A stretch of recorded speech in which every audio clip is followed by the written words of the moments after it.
Yeah, halfway through the meeting. pictures are always very helpful to illustrate some of the things we talk about when we talk about water. So good afternoon, Madam Chair, members of the board. I'm pleased to report the snowpack conditions have improved since our previous board meeting. I have a SNOTEL graph from the Rio Grande headwaters, which is in Colorado. Current conditions there are 103% of median, but as you can see, we're still 66% of those peak median conditions. So we're hoping to continue. We've gained some ground. We were obviously, before the past couple of weeks, we're well below that median. That green line on the graph is the median condition, and the black line represents 2024 water year conditions. So we've gained a lot of ground in the past couple of weeks, but I'm hoping that we'll continue to see some accumulation in this basin up in Colorado. Moving on to the next SNOTEL graph I have is the upper Rio Grande. And currently conditions in this basin are 138% of median. So we're ahead of the game here in this basin, but we're still 83% of peak median.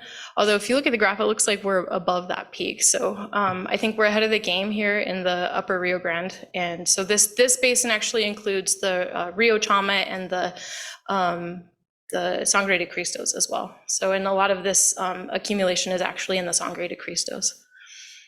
Moving on to, so this says Rio Grande Elephant Butte, which is kind of confusing. So this SNOTEL graph actually represents the tributaries to the Rio Grande that enter the middle Rio Grande below the Otoe gauge between Elephant Butte and the Otoe gauge. So conditions in this basin are obviously well above that green median condition. They're about 134% of median conditions, and that's 103% of where we typically, or that peak median condition. The interesting thing about this basin is that it doesn't necessarily contribute a lot to our total water supply in the middle Rio Grande, but none of the water that enters through this basin and crosses that Otoe index gauge. And so all the water so a lot of snowpack in this basin is good for maybe making Rio Grande compact deliveries in the spring. So looking to our forecast, I have the February forecast, which I know we're halfway through, but the forecast is looking at, we have above average chances for a wetter February and equal chances for above or below average temperatures in the basin, except in the upper part, in the Colorado portion of it, they're more likely to have above average temperatures. I think that's been consistent with what we've seen in February, and I hope that the precipitation continues for the rest of the month. I have the 90-day outlook as well. We have equal chances for above or below both precipitation and temperature for the next through April. And I know that's a little ambiguous, but in the recent years, we've seen a lot of those bright red and dark brown bullseyes right over the basin. So I'll take this little ambiguity in our forecast over the certainty of dry and hot conditions. Moving on to talk about storage, the district will not be able to store native Rio Grande water in El Vado Reservoir because of the Bureau of Reclamation's project under the Safety of Dams program. The district staff has been working, and I think it's later on the agenda where you'll get more details about this, but to secure space in Abiquiu Reservoir to store water. I think we're on track to have that in place sometime this irrigation season. But we will not be able to store native Rio Grande water in that space this year. And native Rio Grande water is water that is generated within the Rio Grande Basin and is subject to the rules of the Rio Grande Compact. And the reason we will not be able to store native Rio Grande water in that space is because of Rio Grande Compact restrictions.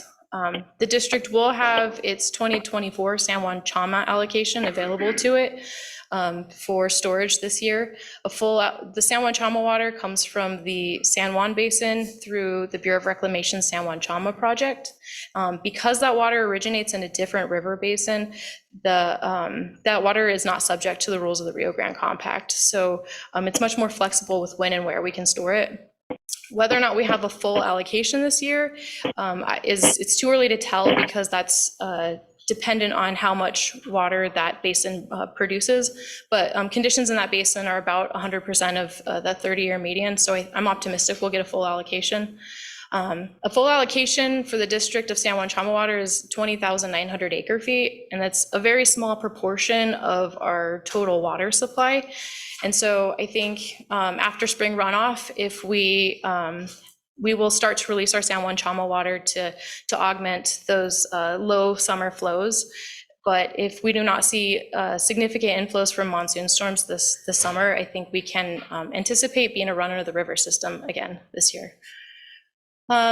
So talk about the Rio Grande Compact.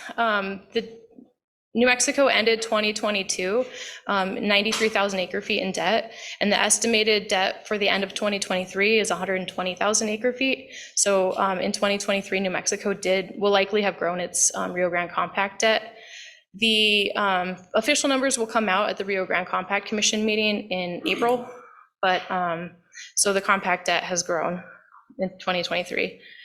So what does all this mean for available water supplies for farmers? I think it means that if we continue to see storms like we have in the past couple of weeks, I think we can see at least an average spring runoff. It's too early to say that with much certainty. There's still some time for accumulation, and also wind to take some of that away and warm weather to melt it prematurely as well. So, but I'm optimistic that in the coming months we'll see some more accumulation specifically in the higher part of the watershed. That is a big contributor to how long the spring runoff will last.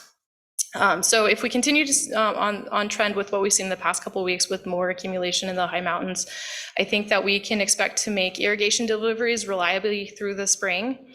And but after spring runoff is over, we will use our San Juan Chamawater to augment supplies. And I think farmers should prepare for the potential of limited irrigation deliveries in the late summer and early fall if we don't see monsoon inflows. And with that, I will stand for questions.